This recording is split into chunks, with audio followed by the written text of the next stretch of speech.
बिस्मिल्लाहिर्रहमानिर्रहीम। अस्सलामु अलैकुम वरहमतुल्लाहि वबरकातुहू। उम्मीद है तमाम देखने वाले खैरियत से होंगे और ठीक होंगे। तो जैसा कि आप सब जानते हैं, हम लोग कर रहे थे chemistry 9th class Punjab board, जिसका हम लोग पढ़ रहे हैं चैप्टर नंबर 2 जो कि है एटॉमिक स्ट्रक्चर। तो प्रीवियस लेक्चर में हम लोगों ने पढ़ा था कि Bohr atomic model. Bohr atomic model क्या था?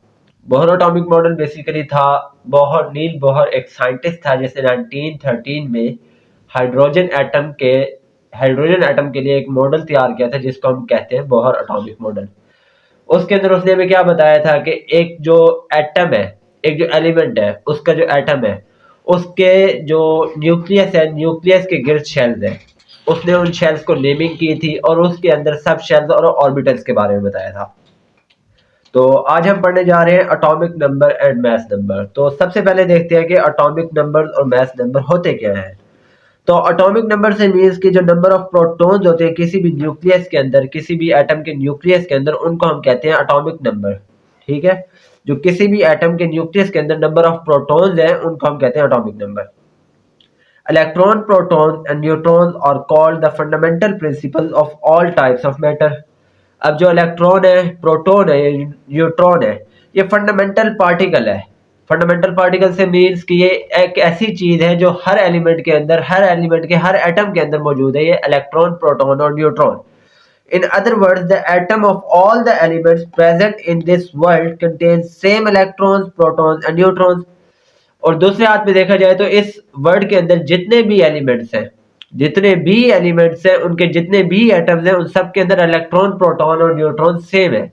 सबकी कैरेक्टरिस्टिक्स सेम है, सबका काम एक है।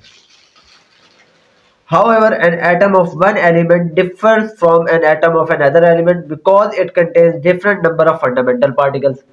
लेकिन एक चीज है जिसकी वजह से वो एक दूसरे से डिफर करते हैं। वो चीज क्या है? वो ये चीज है कि कितने नंबर ऑफ पार्टिकल्स, कितने नंबर ऑफ इलेक्ट्रॉन्स, कितने नंबर ऑफ प्रोटॉन्स उनके अंदर डिफर कर रहे हैं, उन अलग अलग एटम्स के अंदर। इलेक्ट्रॉन, प्रोटॉन और न्यूट्रॉन तो मेन चीज है जो हर एटम के अंदर मौजूद है। बाकी बचती है हमारे पास प्रोटॉन। बाकी हमारे पास क्या है? हर एटम के अंदर नंबर ऑफ इलेक्ट्रॉन, प्रोटॉन और न्यूट्रॉन डिफरेंट है, जबकि इलेक्ट्रॉन, प्रोटॉन और न्यूट्रॉन हर एटम के अंदर पाए जाते हैं। तो अब हम देखते हैं एटॉमिक नंबर हम किसे कहते हैं। The number of protons present in the atom of an element is always fixed. Number of protons fixed होती है, ये चेंज नहीं होते। जबकि इलेक्ट्रॉन जो है वो गेन और लूज हो सकते हैं, जबकि नंबर ऑफ प्रोटॉन्स जो है वो हमेशा फिक्स रहते हैं। Number of protons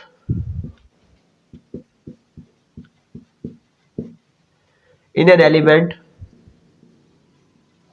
is known as atomic number। Atomic number, और इसको हम रिप्रेजेंट करते हैं Z के साथ।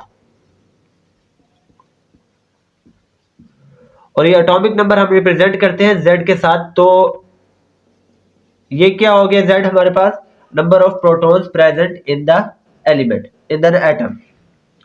Since an atom as a whole is electrically neutral, हमने ये भी पढ़ा था कि एक एटम जो है वो न्यूट्रल होता है।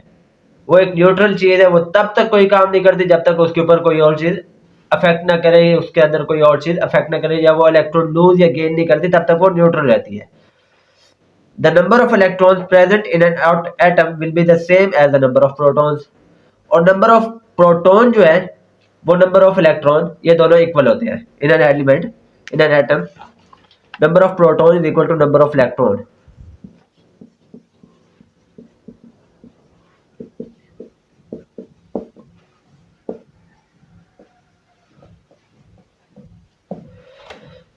Atomic number of an element is represented by Z। किस चीज से रिप्रेजेंट करते हैं हम एटॉमिक नंबर को? Z के साथ हम एटॉमिक नंबर को रिप्रेजेंट करते हैं। Atomic number of an element is unique to that element and the element is identified by this number. अब ये जो एटॉमिक नंबर है ये हर एलिमेंट का डिफरेंट है। एटॉमिक नंबर हर एलिमेंट का डिफरेंट है क्योंकि हर एलिमेंट के अंदर protons, number of protons different है। जब नंबर ऑफ प्रोटॉन्स डिफरेंट है तो उनका एटॉमिक नंबर भी डिफरेंट होगा।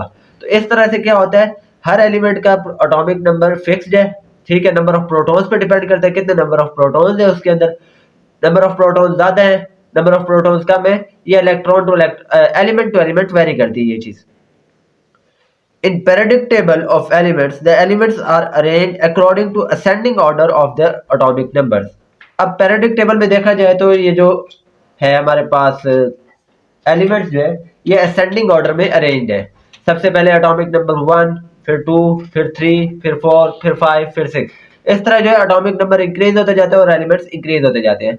periodic table की सीक्वेंस ये सबसे पहले जो है असेंडिंग ऑर्डर में है, सबसे पहले लोएस्ट एटॉमिक नंबर और लास्ट पे जो है हाईएस्ट एटॉमिक नंबर होता है।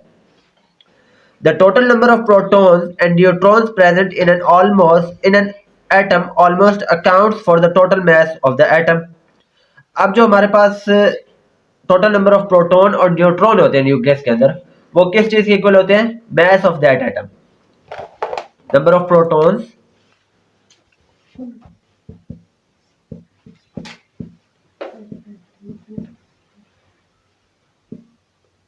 plus number of neutron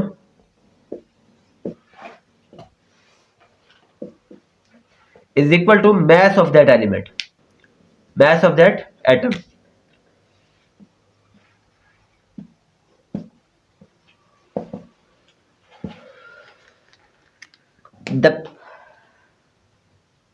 That atom, and hence it is called as the nucleon number.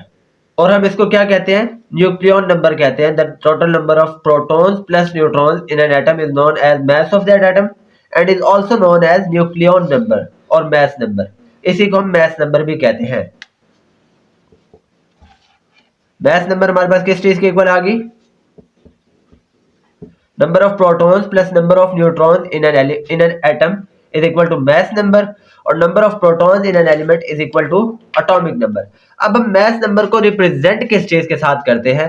तो हम मास नंबर को रिप्रेजेंट करते हैं ए के साथ।